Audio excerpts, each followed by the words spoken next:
Women can achieve anything if they set their mind on, and this is indeed the underlying theme of ShaktiCon conference.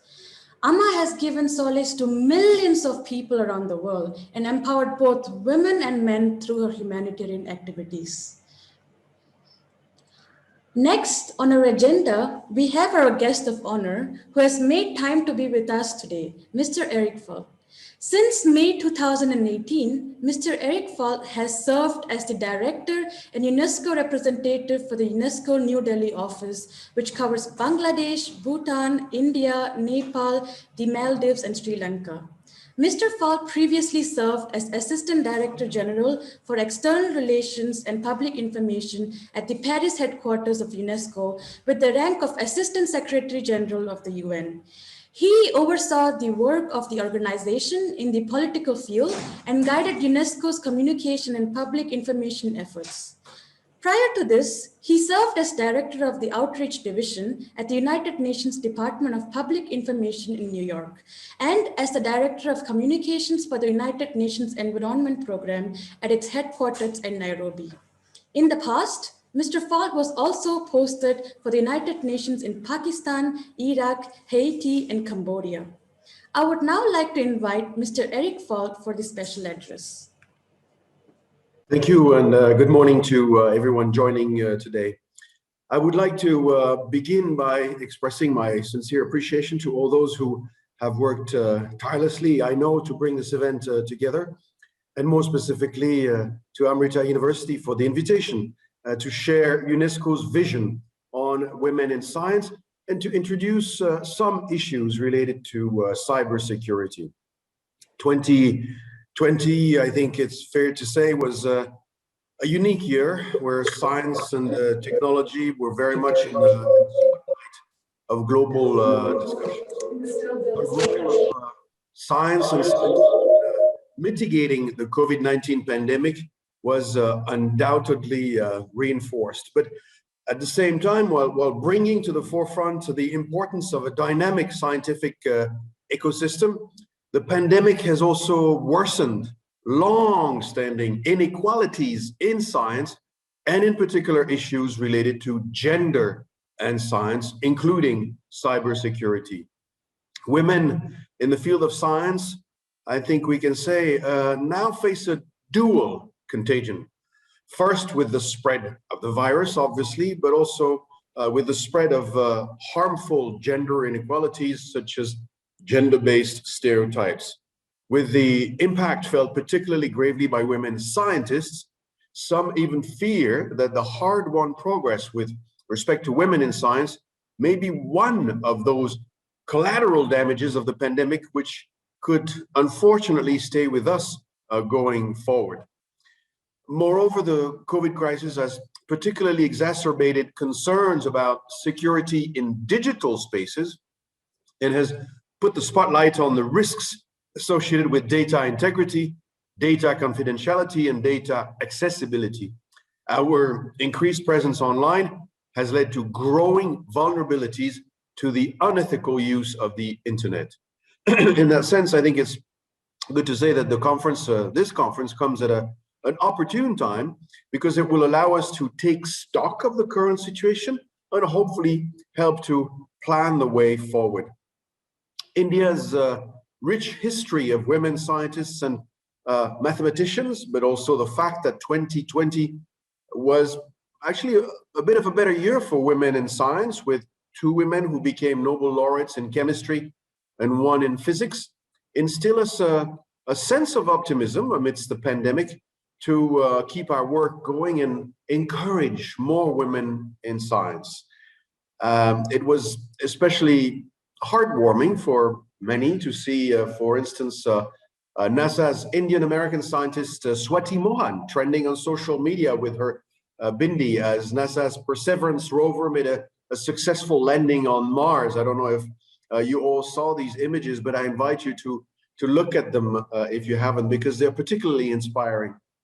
Personally, I also recall the viral images of women scientists at the Indian Space Research Organization, clad in colorful saris, celebrating the placement of India's satellite into the orbit around Mars.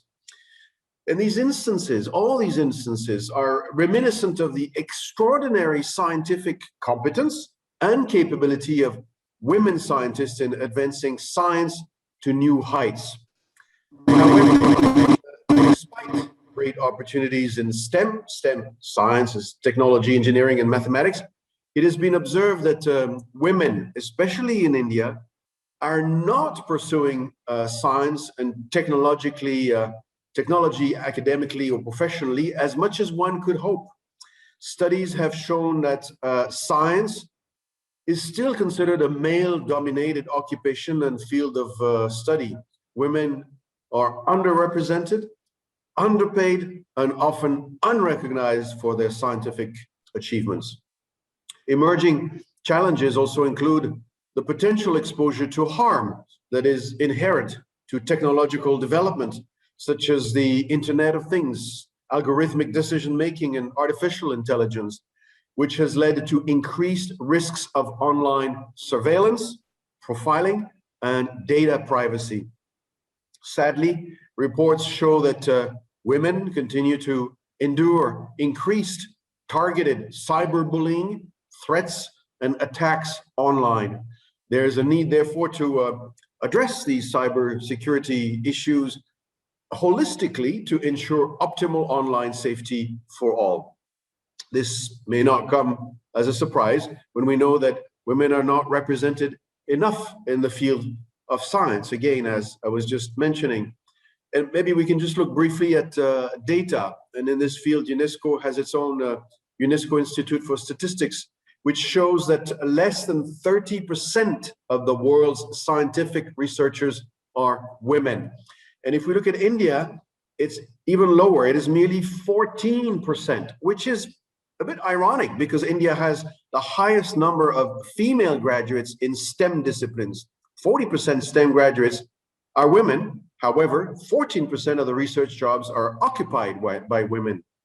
This is an issue that I think we need to look at very closely. Women in India earned over half of undergraduate studies in both information technology and computer, just about half, 50.7%, and also science with 54%, but remained underrepresented in engineering and technology undergraduate degrees overall, only 31%. We see also, still looking at statistics, that according to the 2021 Global Gender Gap Index, India fares rather poorly and ranked 140th among 156 countries.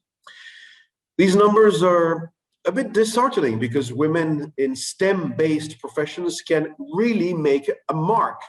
But we see that gender-based stereotypes, the gender pay gap, career stagnation, and the double burden of work with women who have housework and family care and career often make it difficult for women to flourish in this sector. In fact, according to a recently published article we saw here, the Indian IT industry attracts more women than men initially, but most leave due to social, cultural, and organizational constraints. And we see, going back to the COVID pandemic, that it has amplified these pre-existing gender gaps, even as women have been at the front lines of managing the crisis as essential workers. The hardest hit sectors by lockdown and rapid digitalization are those where, in fact, women are more frequently employed. So looking at the overall situation, I think it's fair to remark also that we are in the midst of a digital revolution with technology rapidly changing the way we live. But it will not be possible to thrive as a digital nation, global nation, if you want, with half of the population excluded from the tech industry. In order to protect and advance the progress of civilization in cyberspace, UNESCO itself promotes basic values and principles that we believe need to be enshrined in knowledge societies, such as peace and democracy, the free flow of information in the public domain, principles of tolerance, cultural and linguistic diversity, and solidarity. UNESCO has also been mandated by its member states to develop, and perhaps that's of great interest to many of you listening, to develop an international standard-setting instrument in the form of a recommendation on the ethical principles of artificial intelligence, which is expected to be adopted by the UNESCO General Conference in Paris in November 2021. This instrument will include guidance on how to address issues related to AI and gender equality, and will also propose possible approaches for operationalizing AI and gender equality ethical principles. Optimistically speaking, we have seen an increase in awareness amongst various stakeholders to address all the gaps that I'm mentioning. We have to recognize that. Certainly, the government of India, academia, civil society as a whole, and also the private sector have become more sensitive towards realizing the potential of women in the STEM workforce and promoting their participation in science. Here, I want to mention that the work of technology giants such as Cadence, Qualcomm, and Intel, who have their own platform for empowering tech women in India. I want to mention also recently the Royal Bank of Scotland, which launched a forum called Women in Tech to address the issues at various levels. And perhaps I can also mention HCL's She Inspires initiative, which aims to motivate the next generation of women in science and technology. These are a lot of very positive initiatives. That's why I'm mentioning some of the challenges, but also some of the initiatives that many are launching. And here I also want to mention UNESCO's own efforts again. We had a publication, for instance, called I'd Blush If I Could, whose title comes from the fact that a female gendered voice assistant is used by hundreds of millions of people, such as Alexa, Siri, and others. And this is a publication which raises awareness in the servility expressed by so many digital assistants projected as young women. It provides an illustration of gender biases that are coded in technology products, pervasive in the technology sector, and apparent also in digital skills education. I really invite you to discover this publication. Again, it's called I'd Blush If I Could, which shares strategies to close gender divides in digital skills through education. At UNESCO, of course, I want to mention that we have a long-standing association with L'Oréal to encourage women in science. The Global Women in Science program that we have has been exceptional in bringing gender equality in science at the forefront. This year's call for nominations, by the way, for the awards, the UNESCO L'Oréal Awards is open. We haven't had an Indian woman for, I think, close to 20 years, which is very surprising, given, again, the strength that we also see in this field in India.